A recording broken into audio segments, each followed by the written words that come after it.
বাচ্চা মেয়েটি তার ভাইয়ের সঙ্গে রাস্তা দিয়ে হেঁটে যাচ্ছিল। তখন ছেলেটি রাগ করে বলে, আমি বাবার কাছে একটি নতুন ঘড়ি আর সাইকেল চেয়েছিলাম, কিন্তু কিনে দেয়নি। আবার এই পুরনো বাজে সাইকেল চালাতে ভালো লাগছে না। মেয়েটি তখন তার ভাইকে বলে, এত সুন্দর সাইকেলকে তুমি বাজে বলছো? ছেলেটি তখন রাগ করে তার হাতের ঘড়ি আর সাইকেল ফেলে দিয়ে তার বোনকে অনেক বকাবকি করে, কারণ তার বোন তার কথায় সায় দিচ্ছে না।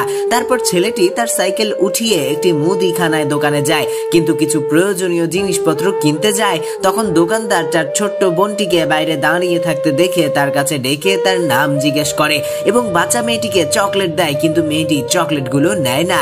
তারপর দোকানদার নিজের হাতে চকলেটগুলো বের করে দেয় আর মেয়েটিও চকলেটগুলো নিয়ে নেয়। তারপর ছেলেটি তার বোনকে জিজ্ঞেস করে, তুই যখন চকলেটগুলো নিলি তাহলে প্রথমে চকলেটগুলো নিতে রাজি হলি না কেন? তখন বাচ্চা মেয়েটি বলে, আমার হাত ছোট, আমি নিলে কম চকলেট পেতাম, কিন্তু দোকানদার নিজের হাতে দিল তাই বেশি চকলেট পেলাম।